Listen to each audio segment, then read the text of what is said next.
Okay, welcome to another edition of the Edlow Podcast. I really should get some fancy music at this point. I've done like almost 100 of these, and it's been going really well. But yeah, I haven't done that yet. I've actually my 17-year-old is a guitar player, so I've been trying to get him to give me a little jingle. And as 17s are, it's not top of his list. He's too busy goofing around. But eventually I'll get there. Regardless, I have another very special guest here today. I have David R. Wilcox. David is was heavily involved and was recruited to work as an executive protection officer, which is basically a bodyguard for the founder and president of the Christian Broadcasting Network, Pat Robertson, and eventually became director of security for the Christian Broadcasting Network. And you've written a couple of books, one about Pat Robertson and one about Ralph Reed. And you have some very interesting insights on, basically, I would say they're probably the founders of the religious right, wouldn't you say? I'd have to agree with you. At the height of his popularity, I would say that Pat Robertson was probably the biggest lightning rod for televangelists and most controversial televangelist out there. Yeah, well, people my age, I grew up, I was born in 81, and I remember the 700 Club. It's still on, isn't it? It is. I don't give it much of a lifespan now that Pat's gone, but yeah, it's still doing its daily thing. Yeah, so you've actually written two books, one called Protecting Pat Robertson, Confessions of a High-Priced Bagman, and then also written a second book on Ralph Reed, called The Trial of the Devil Incarnate, Ralph Reed, God's Flim-Flam Man. Right. That's a pretty salacious title for a man who, he's still pretty well connected within the Republican Party. That's the fascinating thing about Ralph Reed. I was very familiar with Ralph Reed. I started working for Pat in 1985. Mm-hmm. And I was a retired police officer from Southern California, where I was born and raised. I got injured. I retired medically, got married, and my wife at the time wanted to come to Virginia Beach, Virginia, and work for CBN, and wanted to work for the 700 Club. And I thought, well, okay, they got a grad school back there. Maybe I'll go back and get my master's degree. And so we did. We packed up. We came back to Virginia Beach and got settled for about a week. And I wanted to get a job because grad school was just kind of in the evenings. And went to CBN financial aid area and put in an application. They looked at my resume and they said, "Oh, gosh, you've got criminal justice background. You're a police officer." I said, "Yeah." And they said, "Well, gosh, your timing's really good. Pat Robertson, our founder and president, is thinking of running for president of the United States. And he's looking for bodyguards. He needs security people for his political action committee, which was going to be Americans for Robertson." So my two questions were, when do I start and what does it pay? And within a few weeks, I was working for CBN Security. A guy named Jim Small was the head of security at the time, one of my best friends, if not my best friend now. And anyway, through all of that, I did run into Ralph Reed. The Christian Coalition was about a mile and a half down the road from the CBN complex. And for those of you who aren't familiar with CBN proper, it's a massive piece of land right off Interstate 64 and Indian River Road in Virginia Beach. Started off with just a couple of buildings, and now it's huge. It's a huge complex. And I found myself running a dual role. I was going to grad school, and at the same time, come Friday night, I was traveling out across the country with Pat Robertson for his political action committee called Americans for Robertson. So I'd go out over the weekends. We do 15, 20 events, fly back in Sunday night, and then I'd go back to grad school for my classes. So very dysfunctional. Wow. Yes. So but going through that, when you first met Pat Robertson, first of all, were you particularly religious at the time? Yeah, I'm a very strong believer, strong Christian. I also have a very strong sense of morality, I guess, coming from my police background, and I don't suffer liars and cheats very well. So Mm. uh, when I first met Ralph Reed over at the Christian Coalition offices, as I tell the story in my book, two things struck me. I flashed on Eddie Haskell, the guy from Leave It to Beaver, Hmm. the consummate, Hmm. you know, two-faced wise guy. And I thought, this guy is dangerous and smarmy. Hmm. And That's your first meeting with him. that's my first 15 seconds of meeting the guy. And I had several interactions with him. He would come over to CBN proper and be wandering around, Pat's office. I'd see him through the hallways. And I just, I had, as a cop, you develop a sixth sense. We used to call it our bullshit detector. Kind of Mm. goes off in your head when you first meet somebody, kind of like a klaxon horn. And Sure. I just had this overwhelming feeling that this guy was just duplicitous, and Mm. he'd look you in the eye and just tell you what you wanted to hear. And in Ralph's own words, I mean, you can Google him and find out. Some of his famous quotes are, "I like to operate from the shadows. I like to operate in darkness. I work by stealth, and when I sneak up on you, I'm paraphrasing. By the time you realize I'm there, you're in a body bag." And Hmm.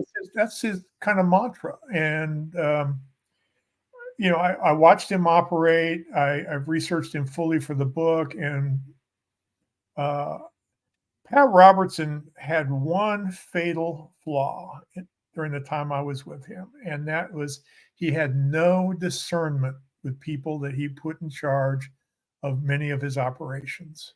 Hmm. I joked with him one day. It got so bad. I joked with him one day. I said, Pat, Charles Manson could drive up here in a Mercedes Benz, get out wearing $1,000 suit and wearing a Rolex. You'd shake hands with him and make him a vice president. What did he And say to that? he said, I'm not that bad, am I? I said, yeah, you are. Man. And time again throughout my career with him, not only was I a bodyguard, but I kind of took it as my job to keep him safe from himself, because Mm. he would tend to interview people for positions and they would say, oh, praise the Lord, we're going to make a lot of money for CBN and this ventures. And he would just get hooked. Mm. And Mm. there was a time when he started a multi-level marketing opportunity to, I'm kind of getting off track a little bit, but he was getting ready to start a multi-level marketing business that was supposedly going to make a lot of money for CBN. Mm. And it was going to be called Benefits Plus, and it was a selling of a discount card that people could buy, and it would afford them discounts, 5% at Rite Aid or whatever, Target, whatever. And we were in Texas, in Dallas, Texas, having lunch one day between events, and he said, "Oh, by the way," he says, I'm going to bring in 5 people that are at the tops of their pyramids in multi-level marketing. They're going to come to work for CBN and Benefits Plus, and we're going to make a ton of money." And I'd been with Pat quite a while, and I said, let me ask you a question, Pat. I said, I'm just basically a dumb security guard, but isn't the whole idea of multi-level marketing to get to the top of your pyramid and stay there? Well, Mm-hmm. yeah. I said, well, explain to me why 5 people who are legitimately at the top of their respective pyramids are going to abandon all of that and come to CBN and work for a multi-level marketing that's a fledgling operation. Why are they going to do that if they're legitimately at the top of their pyramids? Well, they tell me they love the Lord. They're going to make it. Fine. I said, well, I take care of you, Pat. So when we get back to CBN from this trip, I'm going to run background checks on all these guys, because I have a fiduciary capacity to take care of you and CBN, not only you physically, but the money for the ministry. And he just kind of smirked and finished his cantaloupe for lunch. And when I got back, I ran background checks on him. Well, about a week later, I got the reports back, and I couldn't have been happier. I walked across the hall to his office, and he came out, and he said, "What do you got there?" I said, "Background checks on your multi-marketing superstars." And there were fraud, embezzlement, conspiracy to commit fraud, bounced checks. It was a rogues gallery of these people. And he looked at it. He came close to me and he said, "I want them off the property in the next 30 minutes. I said, "It'd be my pleasure." But this is the type of discernment he failed to have. And it was a track record. And he had the same discernment with Ralph Reed. Ralph got into the Christian Coalition. He had no real experience running an organization like that, but he's a great talker. And in my book, I point out the fact that and I'll say it very boldly, there's proof that he committed conspiracy, committed fraud, committed money laundering, a couple of other crimes. He conspired with Jack Abramoff, and you can Google these names, Jack Abramoff and Michael Scanlon, in a scandal called the Gimme 5 Indian fraud conspiracy. And Jack Abramoff was a high-powered lobbyist in Washington, D.C. after Ralph was forced to abandon the Christian Coalition because he'd run it into the ground and had violated IRS laws and was on the verge of being investigated. He partnered up with Jack Abramoff and Michael Scanlon, and they conspired and they defrauded about a half dozen Indian tribes out of nearly $180 million. I've got proof positive in the book. I have canceled checks that were laundered. I have emails between the three of them, and it's ironclad.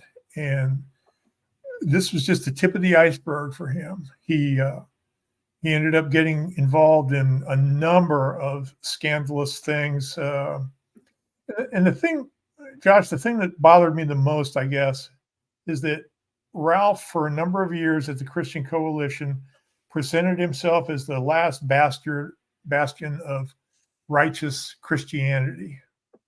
Mr. Clean, defending the widows and the orphans, railing against gambling and adultery and all of these things, and raising millions and millions of dollars through the Christian Coalition. And then when he got done with the Christian Coalition, he linked up with Jack Abramoff and he started getting involved in all these scandalous things. The money he made off of promoting and protecting Indian gambling casinos was unfathomable. And he did it all secretly after he was telling people from the Christian Coalition, gambling's a cancer. Gambling is ruining Americans' homes. And then in the secret, he's representing a tribe called the Coshada Indians out of out of Louisiana, that were running a gambling casino, and they were afraid that some casinos opening in Texas were going to steal their thunder. So they hired Ralph Reed, Jack Abramoff to run a covert operation to shut these casinos down.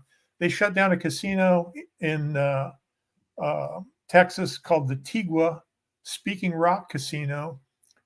They were doing $6 million a month in business, and the funds from that were taking care of the people in their tribe that were in destitute poverty. They were paying for the medical treatment of the elderly. They were paying for scholarships for their youth.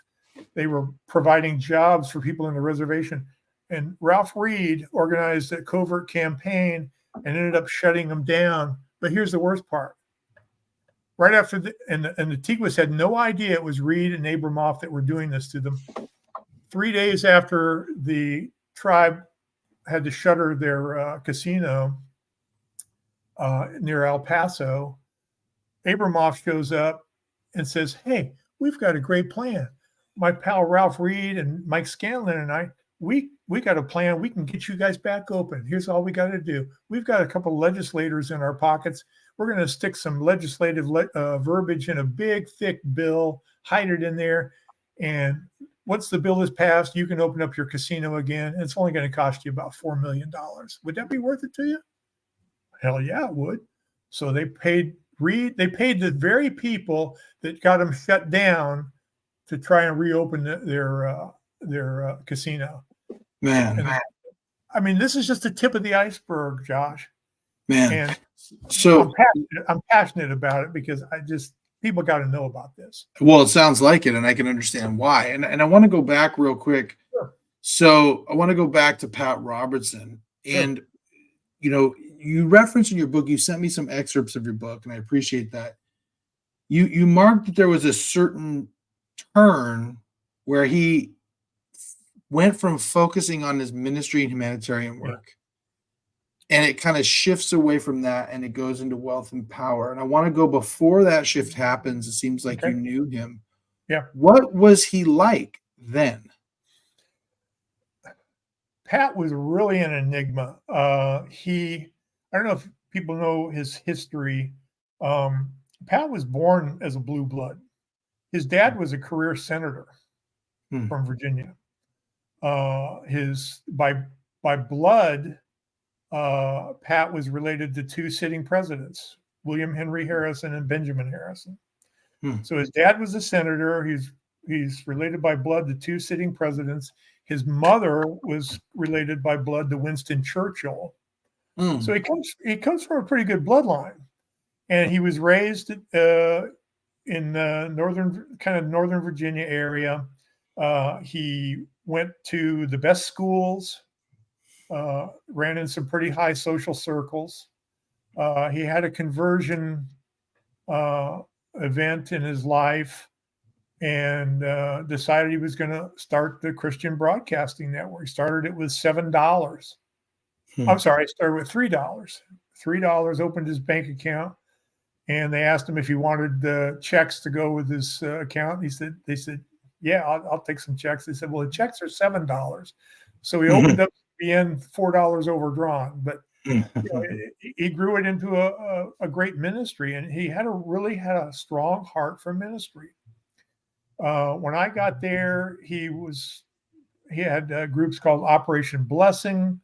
They were a non-government agency. Had truckloads of food and clothing and blankets and other material goods for natural disasters. If there was a hurricane struck down in the South, they'd load the trucks up and rush down there. They were typically the first boots on the ground for taking care of people that were in trouble. And I really believed in it. I was a member of what was called the 2,500 Club. I was giving $2,500 of my salary to CBN because I really believed in what they were doing. And things went along swimmingly until politics reared its ugly head. Well, that's what I wanted to know was there something that specifically happened that you're aware of, maybe a life shift or something like that shifted him away? You describe it in your book that he went away from ministry and humanitarian work to pursuit of wealth and power. Right. Was there something in his life that caused it? I don't think so. Other than the other Achilles heel that Pat had, and it wasn't really his fault, was that everybody or most people around him, I got to be careful, most people around him told Pat Robertson what they thought he wanted to hear and not the truth. And Pat was an intimidating guy. He's a former Marine. He's a former Golden Gloves boxer. He stood about 6'3" at the height of his, glory days. And he's a big dude, and he didn't suffer fools. And I think what happened was he had these mechanisms. CBN set up a group back in 1981 called the Freedom Council. It was a tax-exempt status organization. It was supposedly to be an educational outlet to inform Christians on how they could get involved in the political process and support their party, et cetera, et cetera. Can I stop you right there though? Sure. So there are a bunch of different types of. You mentioned it kind of being a nonprofit. There's a 501c3 and then there's a 501c4.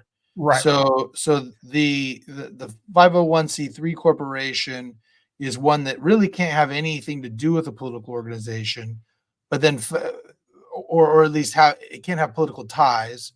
Correct. The Freedom Council did. So that was a 501c4, right? Correct. And Okay. CBN was a C3. Right. And they can't. So for people who don't know this stuff,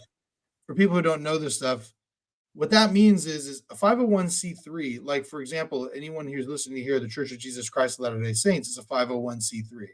The reason that your churches, they sometimes they read all these things, every government, every election, they write a thing that everybody reads that says, we don't endorse a political party, we don't put a candidate, everyone should choose their own thing, is because they can't influence politics. They can't be involved in politics, which is why when, here in California, when the church was involved in Prop 8, it was quite a controversial thing because the church looked at it as a moral issue, but it was using political ties to try to push something through and was heavily involved.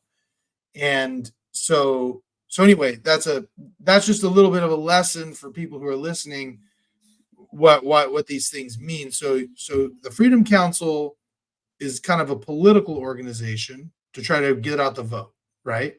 Right. Okay. And that's a great thing that you've clarified, because it really, the reason I sent you some of that material today, because it's a really Gordian knot mess. It's super tricky. Reading it, I go, that's super tricky what they're doing. Yeah. They're clever. They've been down this road a couple of times. They set up the Freedom Council as a C4. The ministry was already a C3, but I used to joke that Pat's motto was ready, fire, aim. Okay. Mm-hmm. He'd hear of a thing, he'd go off half-cocked, and then find out later, hey, we don't have the money to pay for that, or what are we going to do? How are we going to make that happen? Sure. So, and that's been an ongoing track record. But with the Freedom Council, they set it up, had pretty good people running it, and but they didn't have a lot of money to build this grassroots organization. They knew what they wanted to do, but they didn't have a lot of infrastructure. Well, as it turns out, that CBN created a thing they called Project 150015 on their books. As it turned out, this was the Freedom Council. And what they were doing is the ministry was supplementing the Freedom Council. Eventually, I think it ran up to about $8 million plus. Yeah, people who are listening, big no-no. I mean, that's a way for you to lose your 501c3 status real quick. And let me tell you, the CBN tax exempt status was considered the holy grail. Mm-hmm. You did not do anything to jeopardize the tax exempt status of CBN. Sure. In fact, there's huge tax benefits to being a 501c3. Yes. I mean, you're not paying any taxes at all, really. Right. And remind me to tell you when that violation occurred, because I was right there and it just sickened me. Anyway, the Freedom Council was getting a lot of money thrown at them. If they needed some walls moved in their offices, CBN sent their scenic people over. The ministry were on the ministry payroll. If they needed accounting done, CBN would provide it. But it was all cloak and dagger. It was all smoke and mirrors. It wasn't, promoted very well. It was all done off the grid. IRS kind of got wind a couple of times. They threatened to do some investigations. At that point, and this is why it's such a mess, occasionally the Freedom Council would just close. And then they'd open up the next day under a different name. I think one of them was the Freedom Institute. And then there was another iteration of the Freedom Council. Anyway, they continued on and on and on and on. And finally, the handwriting was on the wall and they were going to get shut down. And this coincided around the same time that Pat's political action committee, Americans for Robertson, saw their handwriting on the wall. And they Super Tuesday came around. Pat did fairly well in the Iowa primary. I think he took second. But when Super Tuesday hit, it was painfully obvious that Pat Robertson was not going to be the Republican candidate. So what do you do when you've got this infrastructure, the Freedom Council that's been up and running for a number of years, and you've got a collapsed political campaign organization, and the Freedom Council had offices and computers and all this other stuff? Well, you throw them all into the hopper, you kind of mix them up, and you create a third entity out of all the assets, and it becomes a Christian coalition. So now they bring in Ralph Reed, who Pat met at a dinner in Washington. And again, here comes the lack of discernment. Ralph Reed's a great talker. He's very charismatic. He's very articulate. He sells Pat on his capabilities. Pat offers him the job. He takes it, and suddenly he's got carte blanche to run the Christian coalition. And it too was supposed to be a non-biased, non-partial educational organization. One flaw: they didn't play by the rules. They started putting out these Christian Coalition voter guides, and they sent out millions of these, distributed them through churches and through direct mail and everything. And they were just propaganda sheets to promote GOP candidates. In fact, in my book, I've got an copy of an itinerary where Ralph was meeting with Mary Madeline to discuss the distribution of these voter guides, and also a fundraiser and direct mail campaigns and the like. It's all there in the book. I mean, it's hard copies of it. And they violated their charter, and they were on the verge of investigation. And a young lady named Judy Liebert, who was the chief financial officer at the Christian Coalition, God bless her, because she at least had some morals and scruples, and she compiled all this information. And Reed was just looting this place. He had a friend of his that he put in charge of the direct mail campaigns for the Christian Coalition, and the guy was giving contracts, no bid contracts, to his own subsidiary businesses. The guy who was in charge of the direct mail campaign for the Christian Coalition had his own direct mail printing and distribution mailing center. So he was giving himself the old contracts. Judy Liebert brought this to Ralph Reed's attention. Instead of taking action on it, Ralph fired her. Jeez. And then he confiscated her computer, but she was smart enough to keep records apart from her computer, and he didn't do anything about it. So she took the records to the Federal Election Commission, and they were getting ready to start an investigation. And Judy Liebert testified under oath that she observed Ralph Reed destroying evidence, shredding documents that were going to incriminate him.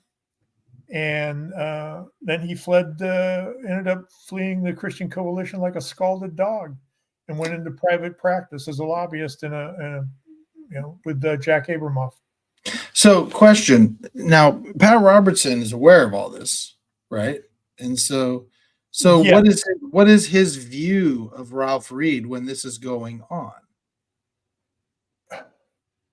I guess let me open it up to a broader question, which is that, so your two books really outline the gross corruption within the Christian Broadcasting Network, the Freedom, what was it called? The Freedom Coalition, the Freedom Council, and the Christian Coalition. The Christian Coalition, right? Which I think everyone who's political knows the Christian Coalition. It's a heavy wing of the religious right.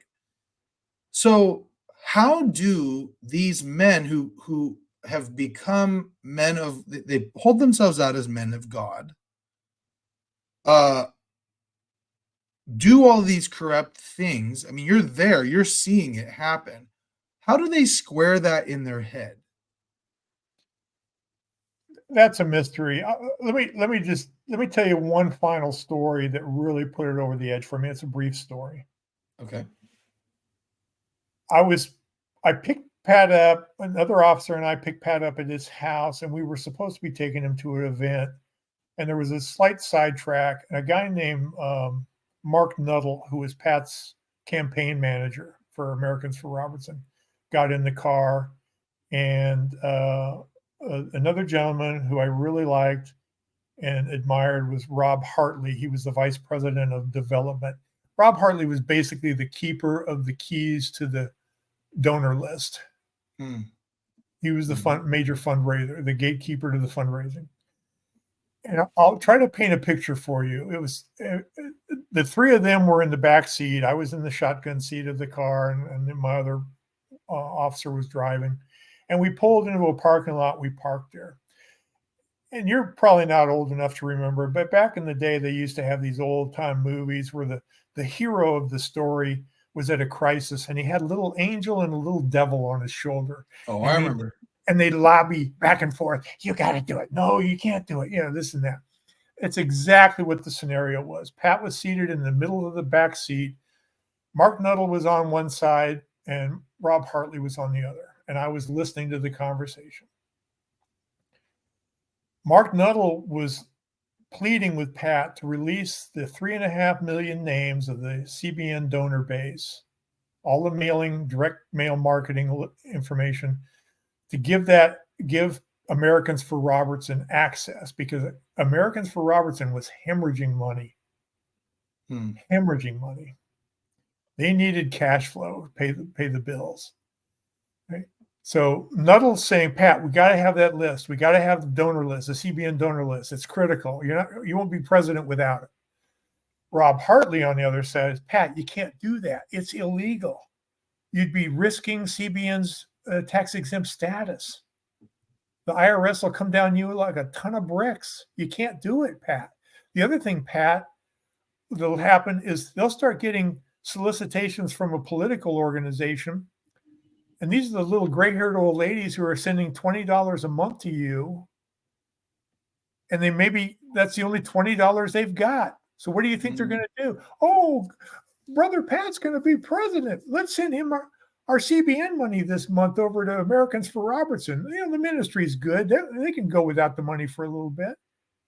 And it went back and forth, back and forth, back and forth. And I'm like, oh my God, we are at such a crossroads right now. And I sat there, and they both lobbied him back and forth, back and forth.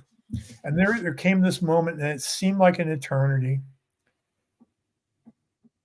And Pat turned to Rob Hartley, and he said, give him the list. And we were done.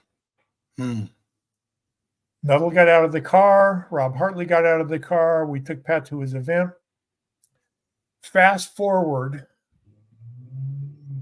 through Americans for Robertson. And when Pat returned to CBN after his collapsed campaign, 630 employees had lost their jobs at CBN because of the cash flow.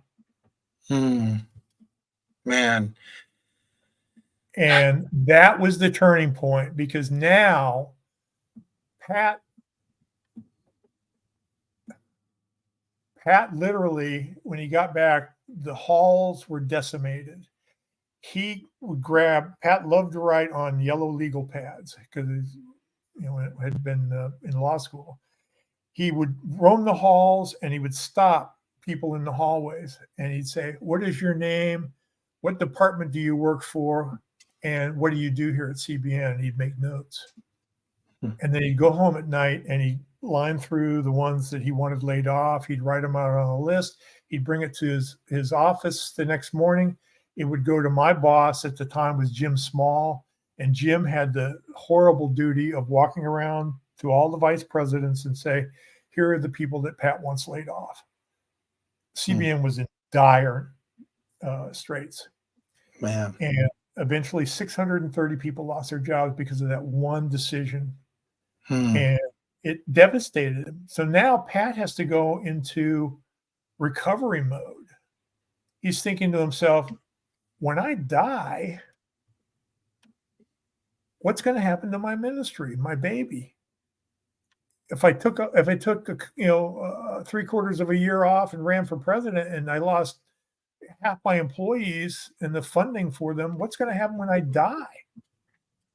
So he starts panicking. So he starts reaching out to Mobutu Sese Seko, the butcher dictator of Zaire. And we went on a trip over there. Mobutu had a public relations crisis on his hands. He needed to be seen with a man of God, and Pat needed to find a source for some revenue. Mm. So he went over there and he signs a contract, handwritten contract, to get involved in diamond mining in Zaire. Because a lot of money if you can find the right amount of diamonds, and CBN could get some of that money. And he did the same thing with I can't think of the gentleman's name now. He was the leader of, forgive me, I can't think of his name at the moment. But he was another butcher dictator, and he was later convicted by a tribunal, by the international courts, for crimes against humanity. He killed thousands and thousands of people. And Pat had a gold mining deal with him. And I'm thinking, what in the world is this Baptist minister doing, partnering with these brutal dictators? Did you ever ask him? No. Well, no. I made a comment to him. I told him one day we were walking, I said, Pat, I don't know why you keep getting involved in all these things, because there's an old saying that you dance with the one that brought you to the dance. And you didn't get to where you were because of diamond mining and all this other stuff. You got there because of ministry.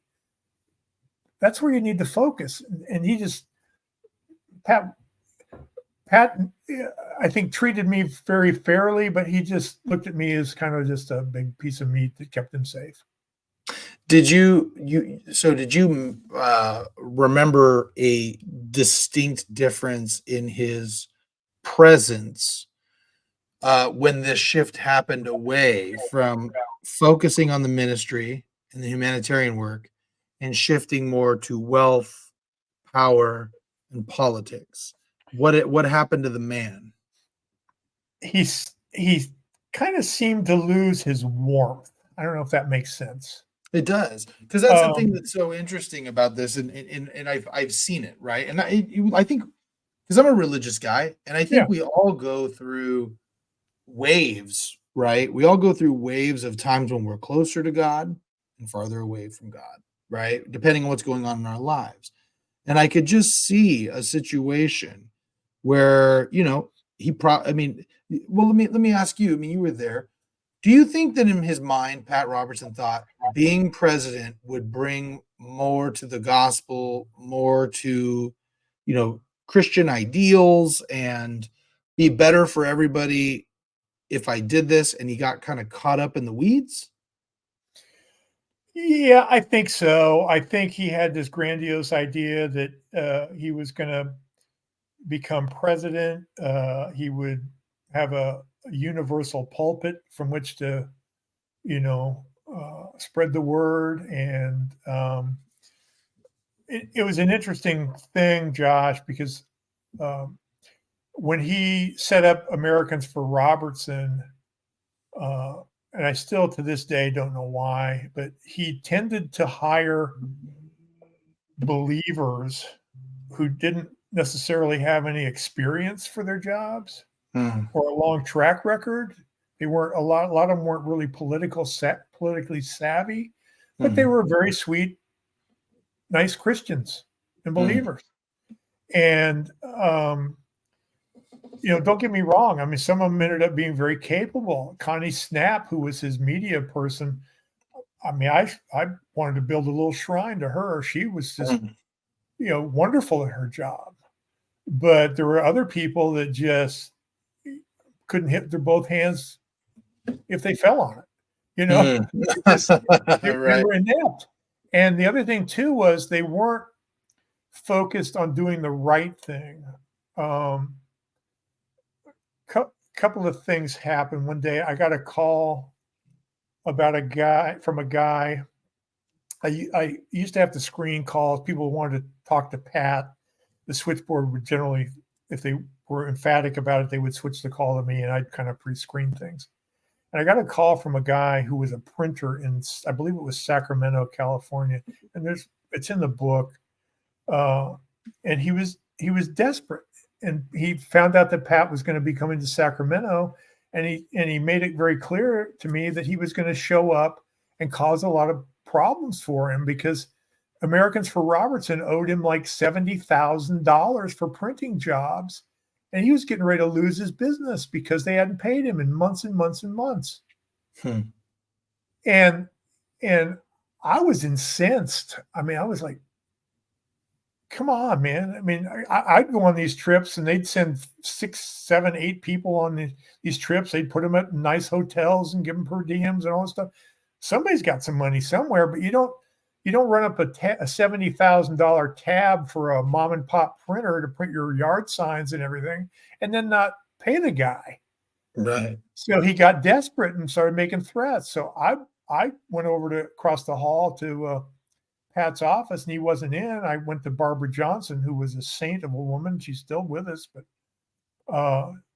and I said, Barbara, we got a problem. I said, AFR, Americans for Robertson, owes this guy like $70,000, and they haven't paid him in months. He's getting ready to get his house foreclosed. His wife's leaving him. He's desperate. She grabbed her purse, and we rode over to Pat's house, and she went in and told him about it.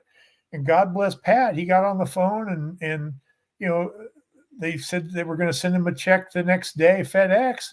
But that's just indicative of the lack of moral fiber that some of these people had in the campaign. And Pat tended to surround himself with people like that.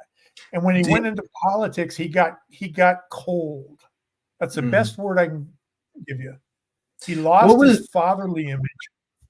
So now I wanted to ask you, that's another question I wanted to ask you, is that you mentioned like a fatherly image and all these things.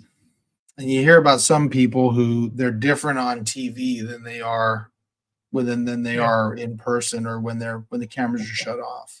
Yeah. Was that the truth with Mr. Robertson as well? Pretty much. Yeah. What was he like off the air? Pat was an absolute dictator. He wanted everything perfect right now and 0 mistakes. He did not lavish anybody with compliments. He expected absolute perfection.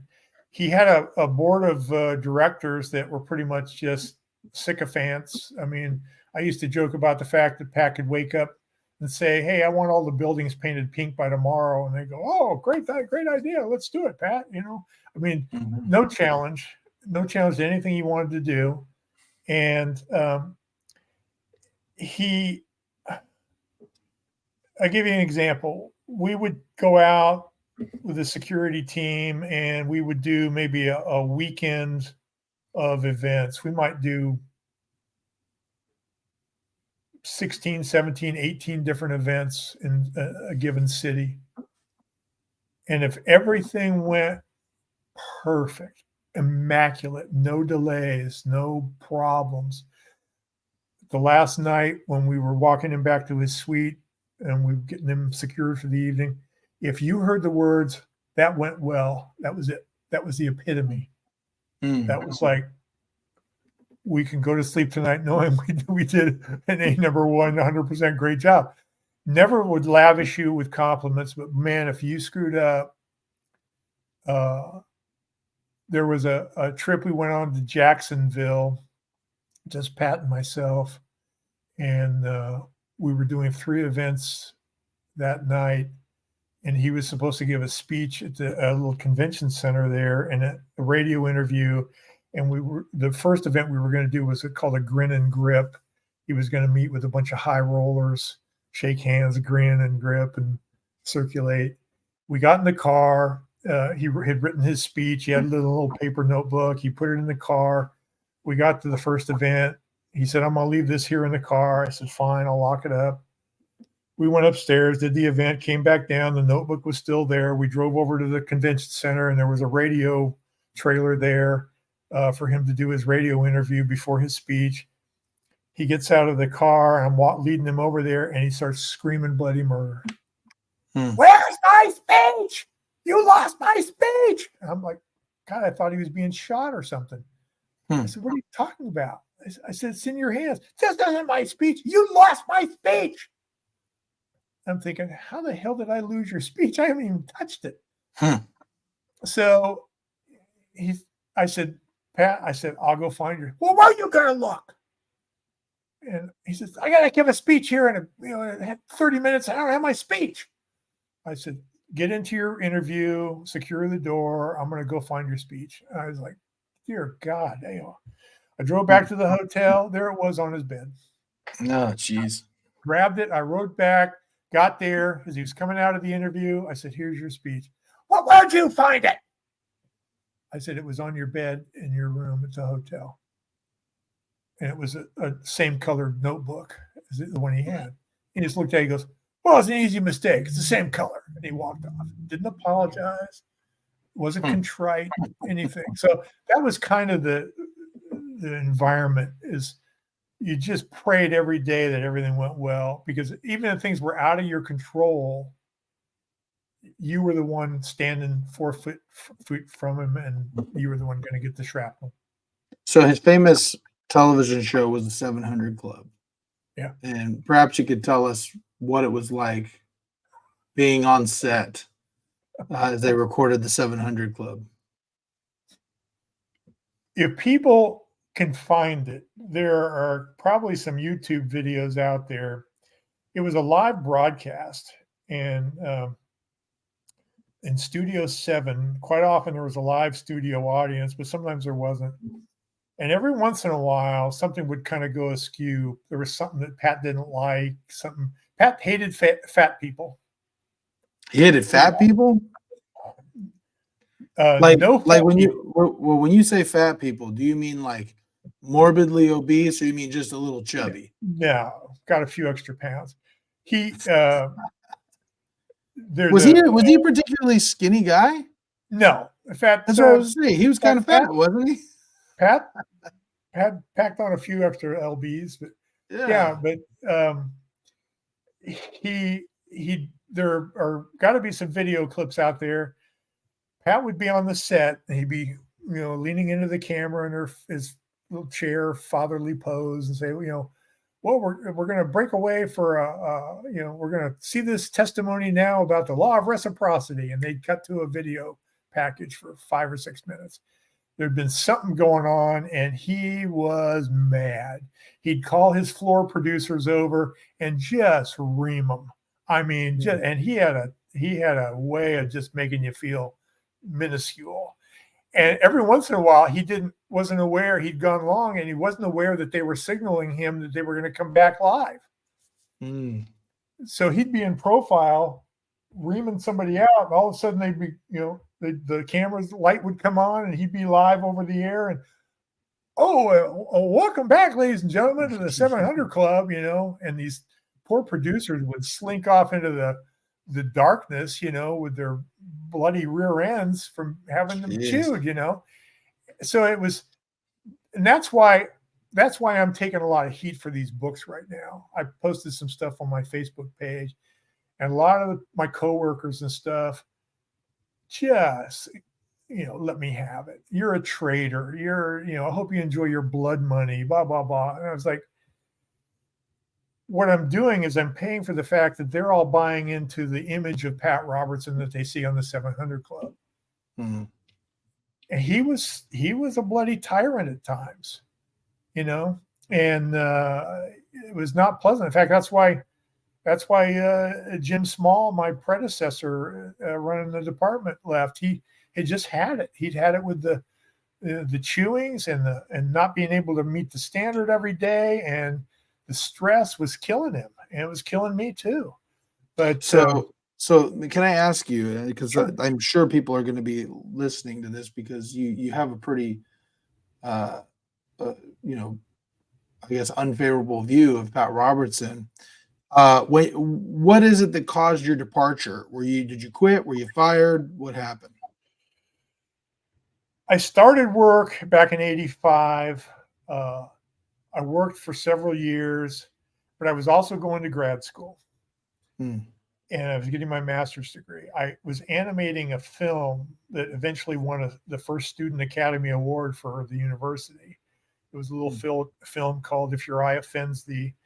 And I had to finish this to get my degree. So I separated myself from the security department for a while, went back out to California, finished my film. And at that point, I realized, gosh, CBN's got all the mechanisms and infrastructure to start their own animation studio. And that's what my specialty was animation. So I wrote a proposal for CBN to start an animation division, and they liked it. And they called me and they said, come back and start your animation studio, which I did. Well, one day I was at the studio and I got a call from Pat's office. And they asked me to come over, and I thought, well, this can't be good because Pat never calls people over to praise them for anything. So kind of things are going through my mind, am I going to get fired, shut the studio down or whatever? I got there and Pat came out of his office and he says, David, brother, he says, Jim Small just resigned as head of security. And he tells me there's only one person here that can keep me alive, and that's you. And I'm wondering if you'll take over the department and then maybe find a replacement for Jim. I said, well, Pat, I've never denied you anything before, so sure, I'd be honored, and I'll do what I can do to help you. Well, that day I took over both departments, and talk about a dichotomy.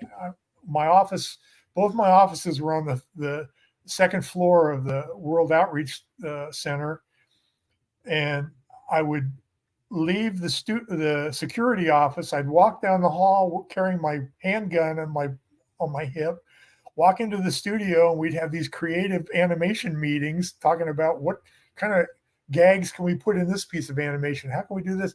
And then I didn't get much pushback from my animators because I'm packing heat, And then I'd go back down the hall and tend to security issues, which are cut and dry. There's no flexibility in security. It's rules and regulations.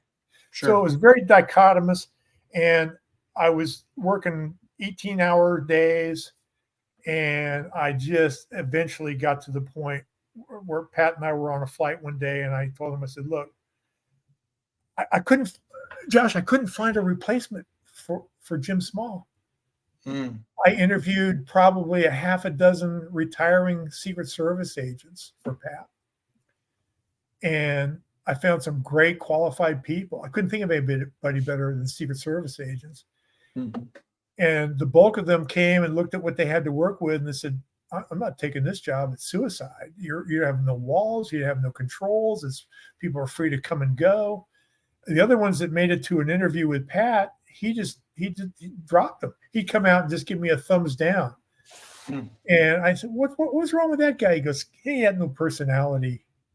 He said, I can't work with a guy like that. I said, Pat, you want a guy to keep you alive or tell you jokes? What do you want? Right. I keep bringing these guys in here. Eventually we were on a flight, and I just said, look, Pat, I said, I can't handle both jobs anymore. I'm about ready to have a stroke over it. So and he just looked over his glasses at me. He says, well, this is typical Pat Robertson response. He says, I run 10 or 12 major organizations. I don't know why you can't just run two lousy departments.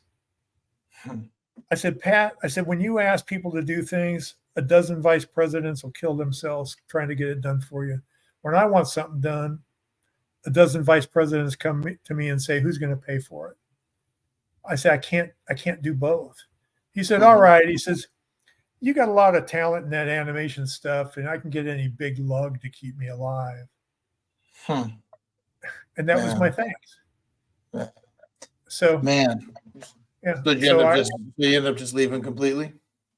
Yeah, I left security. I got a couple of nice opportunities to produce and direct some 1 hour animated Christmas special and an Easter special with some studios in Shanghai and Taiwan. And I think statistically, the projects have probably evangelized about a fifth of the world's population, which is a good legacy.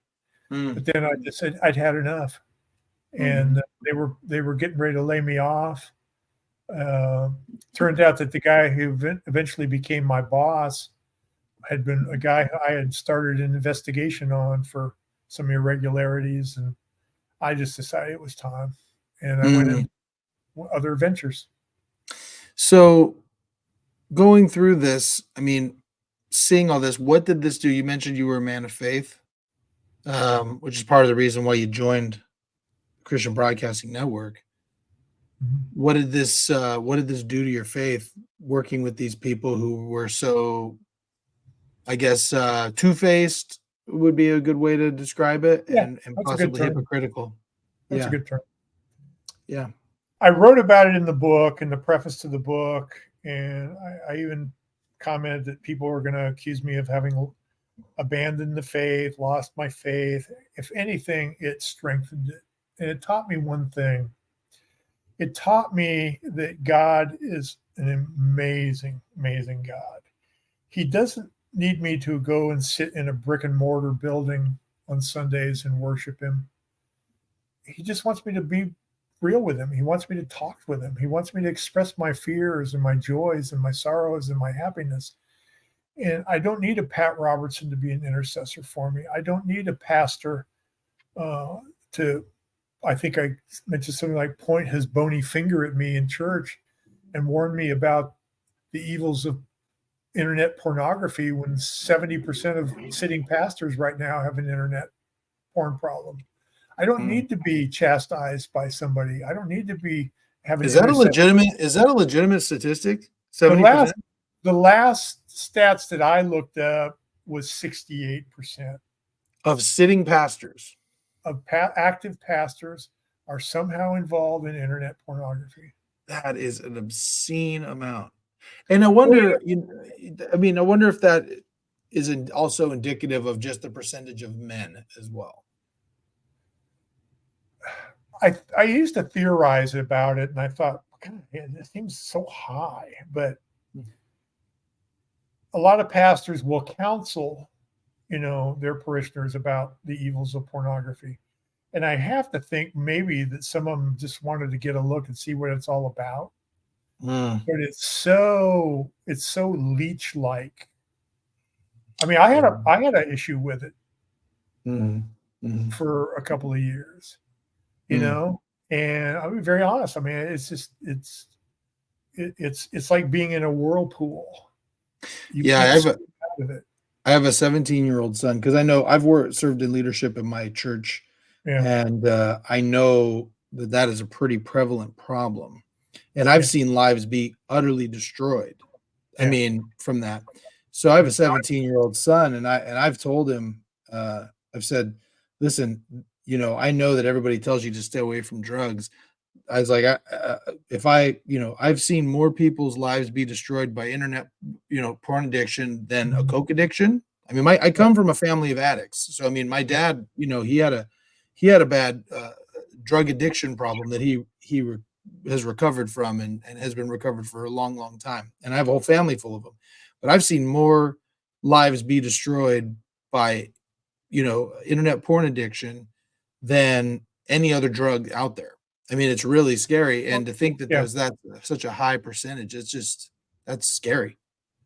They say that the high that the brain gets from it is like worse than cocaine. Yeah. And you never really achieve that high again.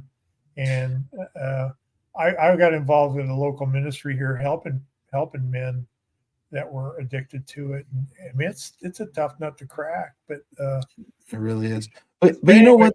I think there's another way that you can look at this, though, and I think you can look at this maybe even in a way with Pat Robertson, and because I being Mormon, I know that Pat Robertson was not necessarily a fan of my church, so. But I do think that I bet he got into the Christian Broadcasting Network and everything with a good intention. I agree. But I 100%. think what it's important for people who are listening to this to remember, because I'm sure, this is going to turn off a lot of people, uh, is that all these men are not perfect. They're still humans. They make Right. mistakes. Some more egregious than others. And isn't it interesting that the people who are the most charismatic tend to also be the ones that fall the hardest? Yeah, because I think we as humans and kind of the base population, we tend to put them on pedestals. Everybody wants a hero in their life. Everybody wants somebody that's at the top of the pedestal, that's got it all, apparently got it all together, and they speak truth to you, they speak success to you and all this stuff. And then when the moment comes, when the varnish comes off and you start seeing the chinks in their armor, it's kind of a double gut sock, It's like, oh my God, so and so, fell from his pedestal, and I'm crushed. I mean, I can't imagine, some of these people that will read the book about Pat or Ralph Reed and say, my God, I gave my $20 a month to CBN for 20 years, thinking they were doing all these great things, and it was all smoke and mirrors. Can I tell you one other story that really kind of put me over the edge? Oh yeah, let's hear it. And this still kind of sickens me. Pat had started, I mentioned him earlier, a group called Operation Blessing, and they did some really wonderful works. And Pat, I don't know exactly the time frame when this happened, but Charles Taylor is the other guy I was thinking about, the other brutal dictator, Charles Taylor. But anyway, Pat was very familiar with what was going on in Zaire. He had done some diamond mining over there, and abysmal failure. Anyway, he hears that there's a cholera outbreak. A bunch of Rwandan refugees, estimated to be up to 1 million refugees, were flooding out of Rwanda and seeking asylum in Zaire. They were living out on the plains, the dirt, and there was a cholera outbreak. And I mean, people were dying left and right from cholera. So never to let a good crisis go to waste, Pat gets on the air and starts telling people for the 700 Club that he wants to send teams of doctors. He's going to get some aircraft and send teams of doctors over to Zaire, and they're going to help treat these people, save them from this cholera outbreak. And he's asking people to pledge money for Operation Blessing, and they're going to do all this humanitarian aid. And they even set up he had this plane called the Flying Hospital, which again was the ready, fire, aim scenario. They equipped this L-1011 as a state-of-the-art flying hospital, and then realized it was too big to fly into most airports and land, especially small airports where they needed, help. Anyway, so he's raising millions and millions of dollars are coming in for this Operation Blessing Rwanda cholera outbreak. Turns out that he bought 3 Caribou kind of puddle jumper planes, put the Operation Blessing logos on the tails, and hired a chief pilot. And this is all in the book. The chief pilot says out of several dozen air missions that they flew over there, about 80% of them were to haul diamond mining dredges, equipment, and supplies for his diamond mining company called African Development Corporation. The people on the ground in Rwanda, I think it was Doctors Without Borders or Doctors with Frontier, one of the non-governmental agencies that has done great humanitarian work. They were on the ground there. They said all that CBN sent over were Bibles and Tylenol. Wow. And they pointed out the fact that they said we had so much Tylenol that we could have been throwing it at people. And you don't use Tylenol to treat cholera. Right. And they said CBN had one tent and about 6 people over there. And they were just walking around with Bibles. And that was their humanitarian aid. The millions that were raised for that were going to fund this diamond mining operation. In fact, there's pictures in the book of them offloading a dredge out of the back of one of the caribous with the Operation Blessing tail insignia on it. The pilot got fed up. I mean, he kept a detailed log of every flight that they made. And he said very little was done in the way of humanitarian aid, but he's raising money under the guise that we're going to save all these lives, who are suffering from cholera. And it just wasn't the truth. So knowing these things, what is you write these books. What is the message that you're hoping that people get from your work? Don't put your trust in man. Have a relationship with God. God's a universal constant. I mean, I believe wholeheartedly in God. I think God has treated me very, very well throughout my life. I had basically no father growing up and a mother that was just not very functional. And I actually heard from God back in my earlier days. He said, I'm going to be your father. And I'm going to take care of you, but you're going to have to be patient. And that works for me. And it's worked out that way for me. I just got very, very tired of people putting these people on pedestals and trusting with their money and their donations and their allegiance and having it not necessarily be the truth. Yeah. And I'm a seeker of the truth, man. I just the nice thing about telling the truth is you don't have to remember it. It's just there. You tell lies, you got to remember, well, what lie did I tell that guy? What lie did I tell that guy? This is all the truth. Everything in all my books is documented. Everything in the Ralph Reed book is documented. I've got photos of the checks, $360,000 checks that he laundered. It baffles me how these people can function at night and sleep at night. But I would just tell people, whatever your religion, whatever your religious belief and pursuit is, believe in God and talk to God. But don't put your faith in man. Man will disappoint you. And that's pretty much the bottom line. Now, some people are going to ask this question, and I have to ask you because I know they're going to wonder this. Political affiliation. Do you consider yourself a Republican, a Democrat, something in between? I used to be a very staunch Republican. But when I wrote and researched the Ralph Reed book and a little bit of the Robertson book, I found out that there was a lot of corruption back in both Bush presidencies, and I just kind of lost my belief in the Republican platform. And right now, if anybody asks me what I am, I consider myself what's called a reciprocist. I treat people the way that they treat me. I don't care about their political persuasion. I really don't care about their beliefs. If they treat me with respect, I will treat them with respect. If they're disrespectful to me, I'll be disrespectful to them. It's kind of the golden rule. Yeah.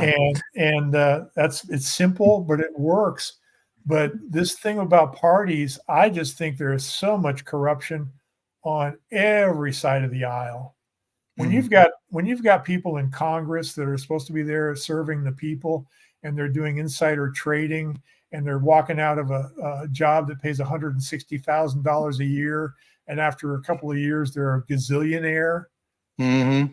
you know, and they're on certain committees and stuff. Something's out of whack, Josh. Right. And I don't have much faith. Well, what blows my mind with stuff like that is not only those things, but also things like, you know, they leave office and then they do, you know, like you said, Ralph Reed leaves and becomes a lobbyist, making a ton of money. You know, they take these private firm jobs that make a bunch of money and then bounce back and forth in between them. I mean, Donna Brazile is a great example on the Democratic side where she leaves the Democratic Party, goes and becomes a CNN analyst, feeds the questions to Hillary Clinton before a debate. Oh yeah, Gets caught, gets fired, and then becomes the chairperson of the Democratic National Committee. And that stuff happens on the Republican side too. I mean, it's really shocking to see how corrupt it is. And well, let me tell you one more quick Ralph Reed story that'll prove your point. In 2004 and 2005, there was a Senate investigation. It was called the Gimme 5 Indian Scandal.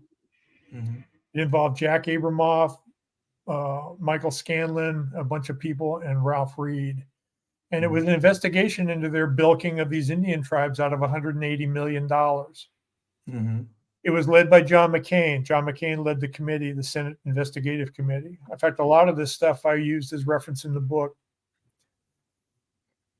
Ralph Reed, Abramoff, Scanlon, and a bunch of their Confederates were all subpoenaed. They testified before the committee, and a lot of them ended up going to jail as a result of it. Abramoff went to prison for a couple of years. So did Scanlon.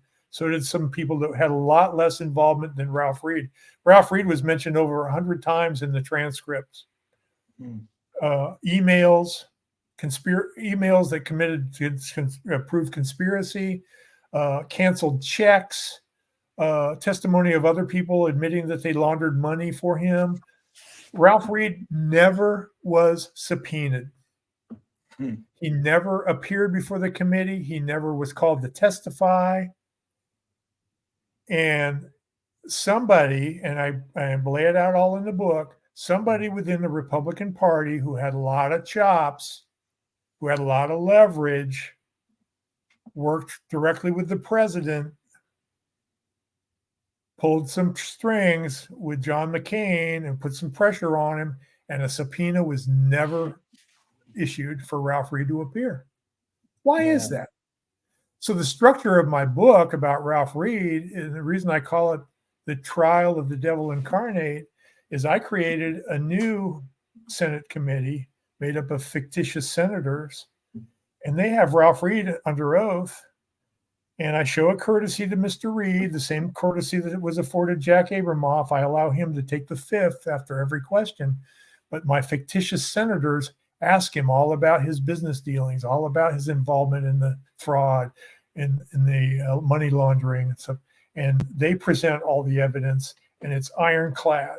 And if you read that book and don't ask yourself, why the hell isn't Ralph Reed in prison? You haven't read it full enough. And so you got to ask yourself, I came to this revelation that there's corruption on all sides. Politics is a dirty, dirty business. Yeah. And I think what happens is people get in there with good intentions, but come out just another shark in the dirty water. Well, it's like the Mr. Smith goes to Washington scenario. You get somebody who's clean and wants to come in and make a good mark and do some things for the people that elected him. You can't get anything done, right? Unless you play the game, right? Unless you take some lobbying money and you compromise. You get into bed with people, and suddenly your morals are gone, and that's the only way you can make. I've known people that have gone into Congress for 2 years, tried to do something, haven't done a damn thing because they won't play the game. They won't get anything passed because they're not, shaking hands with one and putting money in the pocket with the other. So, the Reed thing, I'm still baffled why he was never subpoenaed to testify. I know the answer. It's in the book. But I keep telling my wife, I said, when the Reed book starts to get popular, if I show up missing and I'm found in an oil drum floating in Lake Michigan, you're going to know who your suspects are, because I'm blowing the lid off it. I'm telling the truth because it's all out there. And here's the thing, Josh, it's all been printed before. It's been printed by major periodicals. It's been printed in Senate transcripts.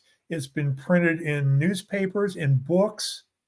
But I'm the only one that gathered it all together and put it in a cohesive form and laid it out sequential, because Reed is a master of disguise. His own quotes are, "I like to work from the shadows. I'm a stealth fighter.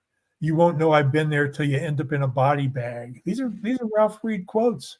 This is the way he works. He likes to stay hidden because there's protection for him. But this book's going to shine the light of truth on him. And the quote I use in the book is a quote from Elvis Presley. He says, "Truth is like the sun. You can hide it for a while, but it's going to come out eventually." And here it comes, because it's all there in black and white. Man, I hope Ralph Reed sues me. I'd love Ralph Reed to sue me. I'd love to get him under oath and pull a little discovery on him. Subpoena his business records, subpoena his tax records. Well, if he does, you let me know, because I'd be interested to watch the trial. So that'll be fun. I'm gonna hire you. Well, I appreciate you giving us information, sharing this stuff. Where can people find your books?